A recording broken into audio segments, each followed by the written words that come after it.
The thrust is one of the most effective strikes in longsword fencing, but of course you also have to include rapiers, side swords, arming swords, messers, and all of the other sword categories, even sometimes including sabers.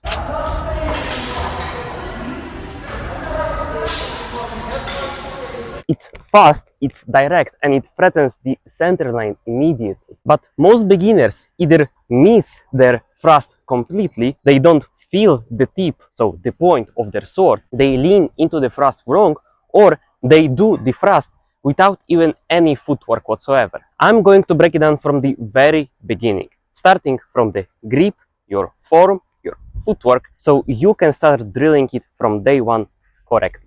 By the way, I'm Michael Kozin, and I have over 2.5 years of training longsword in historical European martial arts through sparring and competing in tournaments. And this is why I wanted to make this video, because some of the stupid commenter said that my thrust go left, right and center, but I'm already past that point. I already have more experience under my belt. So that's why I want to introduce the thrust to your moveset, alright? This is a full technical breakdown of the longsword thrust, specifically built as a progressive drill sequence that you can start drilling even today, even right now with me. I also have a community called START SWORDFIGHTING, the link in the description, and if you join it right now, I will personally reach out to you to help with your sword fighting progress. Short warning before we move forward: use the thrust only with the swords that actually bend on impact. So what I mean, use the type of swords, could be of course feather swords, that bend on thrust impact, such as this one. This is a feather sword, by the way.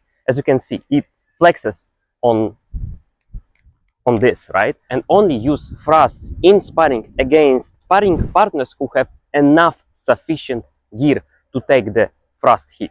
Believe me, if you're using padded swords to train your thrust, then don't do thrusts with these swords in sparring against real opponents. Of course, in low gear, because it's a padded thing. You can take hits like this without actually wounding your opponent, right? But the padded swords aren't made to flex or bend on thrust impact, and the tip of the sword wears out quickly, making it prominent, breaking the PVC pipe inside of it, which makes it even more dangerous for thrusting, because it could get sharp. So basically, don't use thrusts in sparring against your sparring opponents, alright? The first point is the grip, so the thumb grip. So before anything else, let's start with the grip. The correct grip for thrusting is the thumb grip. The dominant hand's thumb is wrapped around your grip with the thumb on the flat side of your blade. Of course, with your grip just below the crossguard, right? With your thumb resting on the flat. This does something very specific. It lets you to feel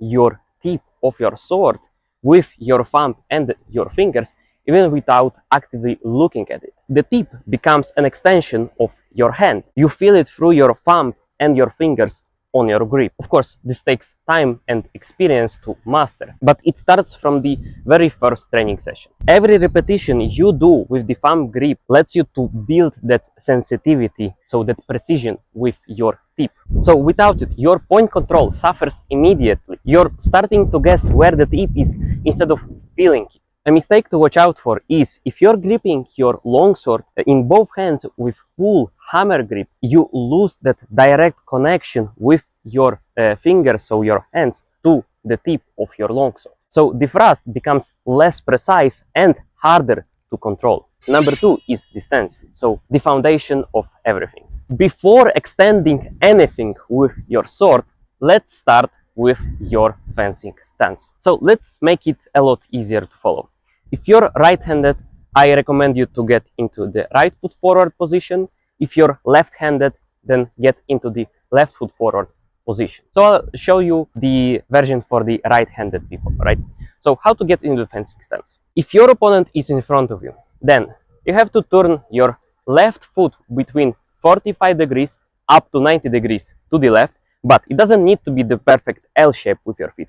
Could be even 45 degrees, because you're a beginner, right? Even I remember that being in the 90 degrees is kind of hard for the beginners, but it's already second nature for me. And then you take a small step forward with your right foot, and most importantly, you bend your knees. This is your fencing stance because your front foot is pointing towards your opponent, your back foot is pointing sideways, and you distribute your weight evenly on both legs on the center, and you keep yourself lower on your knees. So your front knee is supposed to be on top of your front foot directly.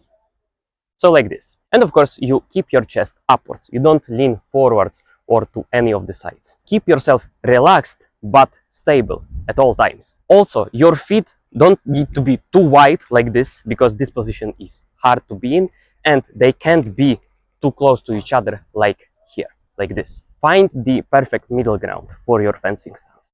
So your stance should feel like a spring, loaded but not locked in place. So this is the foundation that every thrust lunges from and returns to. A bad stance always produces bad thrust posture, regardless of how good your arms movement is. Number 3 is the guard, so the short guard.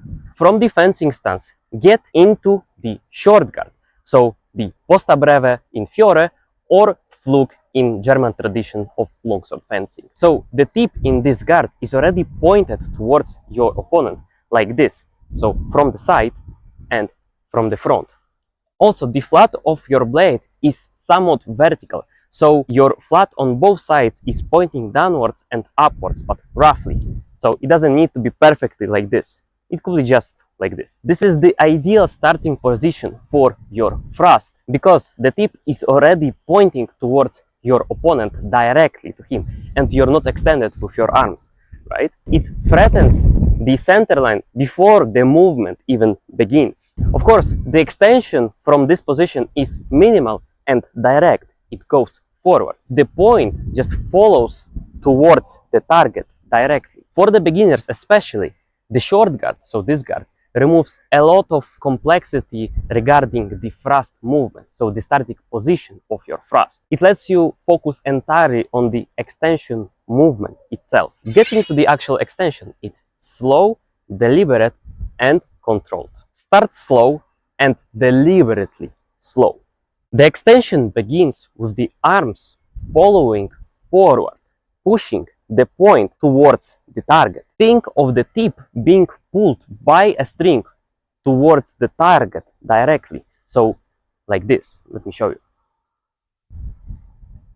Your job is to follow that string with full commitment and full control, of course, slowly. So the target for most thrust is the deep targets, such as upper half of the torso, the opponent's neck, and his face. For beginners who are still building that precision, aim for the upper chest. It's a larger target and it's easier to hit cleanly while you're still building that precision with your blade. As you extend your arms forward to thrust, keep your chest upright and don't try to lean forwards. Why? Leaning forward once or twice isn't really a mistake. It becomes a mistake if you're doing it always, if you always lean forward with your thrust, and it becomes a real problem, especially for older guys or in general older people who are way prominent for back injuries, for lower back pain. So watch out for that, all right? It really becomes a real problem over time if you're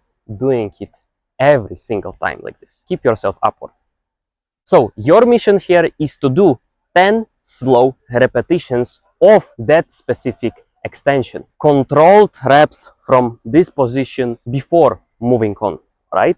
Slow is the whole point here. Every rep is building your muscle memory the right way between your thumb and the tip of your blade, but also the actual extension of your arms fully forward without pushing your shoulders upward. Remember, it's relaxed movement, okay? A mistake to watch out for in these 10 reps is rushing the extension. The moment I start rushing my reps, I lose all control over my tip. Even though I'm already a bit of better at controlling my blade, even at such speed, but you don't have that skill yet. Believe me, like really don't push your speed up, at least for now. Be deliberately slow with your extension and your recovery as well.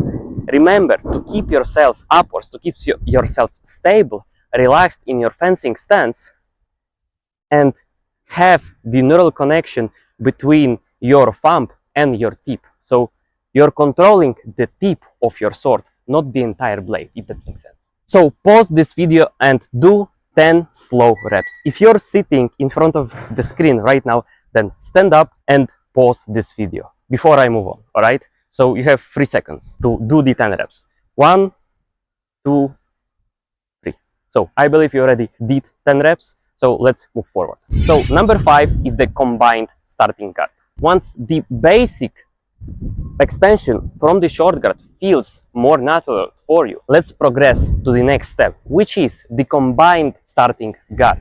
Change the starting guard from the short guard to the combination of the short guard and the Vomtak or Posta di Donna by Fiore. So the tip comes offline like this, but you don't keep your blade behind your head or even upwards. It's still somewhat like leaning towards your opponent, but offline. So from the front, it's not like this. It's not the short guard with your tip already pointed here. It's like this. It's a little combination, a mix, if I can say so myself, of short guard and Posta di Donna, so a Vomtak. So like a high guard, let's say. From this position, every rep has extra step on top of it. Before you do any extension movement, from this position, you have to point it towards your opponent, so come back to the short guard, and then do the extension towards the target. This trains the aiming process of your tip as a deliberate action before any extension. So not something that happens just by accident. Of course, the extension stays exactly the same as in the last step. It's slow, it's controlled, and you have to repeat it 10 times, all right? Do 10 reps before moving on. You have 3 seconds to pause this video and stand up and actually do these reps, all right? Even if you don't have a longsword, really do this, all right? Or even grab a broomstick if you're at home and you don't have any tools whatsoever, all right? So 1, 2, 3. All right, I believe you already did. So let's move on. Number 6 is adding the footwork, so the shuffle step. Now the footwork enters the whole equation. From the fencing stance and the combined guard, you have to take a shuffle step forward, but after, when you do the whole extension, after you make the whole sequence of aiming your tip towards your target, then extending your arms forward, and then taking the shuffle step towards your opponent. The shuffle step follows after when you extend your arms towards the target. The shuffle step is also called a fencing step or a gathering step. So what is specifically the shuffle step? Starting from the fencing stance, the front foot lifts off slightly, and then you follow up with your back foot, ending the whole shuffle step in your fencing stance once again. So the shuffle step forward doesn't need to be a huge step. I mean, it could be, because shuffle step is the most adjustable, the most precise step that you can take forwards and backwards. But let's start with a short or medium-sized shuffle step, all right? But before we move on, here's why the hands always lead the movement first. In real sparring, if both fencers are thrusting at each other while being already very close to the range of connecting the actual thrust, the fencer who extends his arms first and overtakes the center line first will win the exchange. That's the one who basically survives the exchange. So the sequence is always hands first and feet later. Of course, you as a beginner, you don't really understand the logic behind what I'm actually told you right now, but for the intermediate and advanced guys, you already will know what I'm talking about. So for the beginners, basically, like as a short, let's say, overview, if both fencers go at each other with a thrust like this, the one who extends his arms first into the center line will overtake the center line, threaten the center line, and he will catch the opponent's blade on his crossguard. In sparring, it's a lot easier to show because right now I don't have any sparring partner, not including my dog. But yeah, just believe me, hands lead the whole movement. In slow drilling, make this a clear 1 and 2 sequence. So the extension goes first, and then you follow up with the feet. So not simultaneous. It's deliberate. Oh my fucking god. So not simultaneous. It's deliberate and separate. All right. Do 10 reps before moving on. I will show you 3 reps and you have to pause this video to make 10 overall. It looks like this. Starting from the fencing stance, I aim, I extend, and I take a shuffle step forward. And I just repeat the whole process. I aim, I extend, and I take the shuffle step. And recover. Once again. Aim, extend, shuffle step forward. Alright, pause this video. I believe you already did the 10 reps, so let's move on. Number 7 is lunge and recovery. This is the final progression of the entire video, right? We're replacing the shuffle step with the thrust for lunge forward with the thrust. So from a fencing stance and a combined guard, of course, remember to aim your thrust first. You have to extend your arms and then do the lunge sequence. So how to do the lunge? Before anything else, of course, the hands lead the whole movement. The feet movement is you're kicking your front foot forward while you extend your back foot at the same time. But of course, you have to separate the hands and feet movement into a 1-2 sequence, all right? Not simultaneously, okay? So the front foot kicks forward and it lands flat, wholly on the ground with the front knee on top of the front foot, which still is pointing towards our opponent. And our back foot is extended with the back feet pointing sideways, which keeps us stable. Of course, with our hands forward as well with the thrust. So the extended lunge position isn't a position that you want to be in for more than you need, right? Because it's already extended. You can't really move forward or backwards quickly. So to recover back from the lunge position, you will have to just decrease the distance with your front foot towards the back foot to get back into your fencing stance. What is the point behind the lunge? The lunge is a strike plus footwork integration, and it's a more explosive footwork which gives you a bit more explosive range forward than just a shuffle step forward. So the lunge is a committed attack. So one important thing is that in combat, the recovery from the extended lunge position begins with the feet first. Don't do something like this, that you extend your arms and then you back them off right away while still being in the recovery stage. Keep them there, all right? Because it may still cover you from the afterblow. Mistake to watch out for is not recovering from the lunge position in combat. In sparring, staying in the extended lunge position keeps you too close towards your opponent. So backing off into defending stance, so increasing distance from your opponent keeps you more safe, even if you manage or you don't manage to connect your thrust with the target, all right? But for now, don't do it very quickly, all right? Even the recovery stage. Do 10 repetitions slowly, deliberately, and with intention. I will show you just 3 repetitions and you'll have to pause this video to do the next repetitions, all right? So, how it looks. From the combined guard, you point your sword, you extend it, and you lunge forward. Then you recover from the lunge, then you recover the sword. So once again, point, 1, 2, recover, and recover the sword. Once again, point, 1, 2, and recover the sword. So do the next repetitions. So number 8 is the full drill sequence. So putting it all together. As a general overview, you start from the thumb grip. Always remember to start with the thumb grip because you will feel the tip at all times. Then the second thing is fencing stance, which lets you to be stable while you fight. But of course, you're just drilling right now. Then get into the short guard, so posta breve or a German Flug, right? With your tip already pointed towards the target like this, not extended.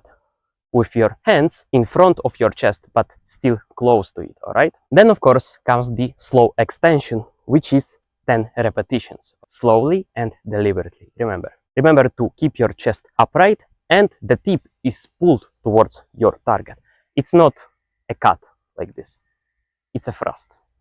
Then comes the combined guard extension. So starting with offline position with your tip, you have to aim your tip first before extending your arms forward, and it's also 10 repetitions, all right? Slowly and deliberately. Then the next step is the extension with the shuffle step, also 10 times. Remember about that, hands start the movement and footwork just follows up. And so the last step is of course the extension with lunge and recovery.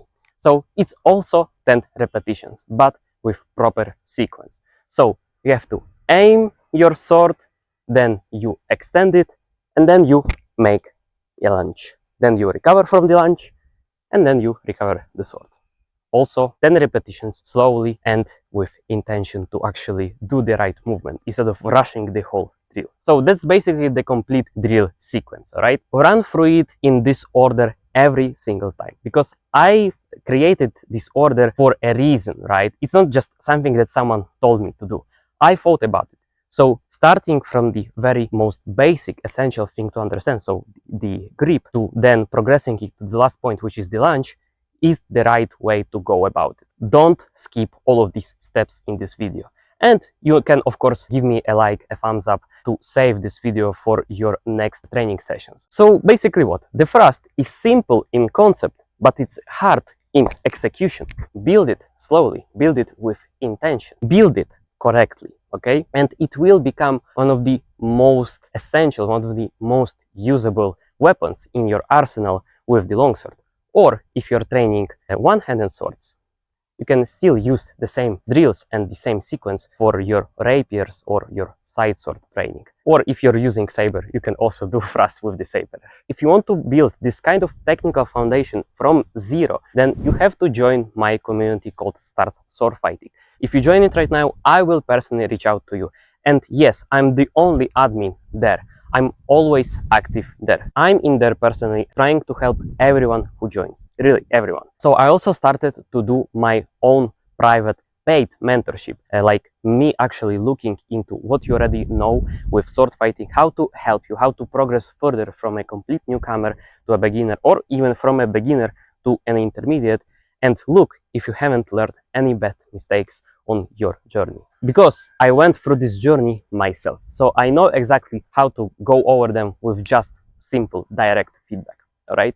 So you can find me in there. And special thanks to the guys from the Vanguard group, so the membership group of this channel, who are supporting me and this entire endeavor of me just helping guys on the internet for free with my YouTube videos. So yeah, give me a thumbs up, leave a comment. All of this YouTube stuff that you already know about. And remember to subscribe to my channel, because most of you don't subscribe. Yeah. And remember, always take the initiative.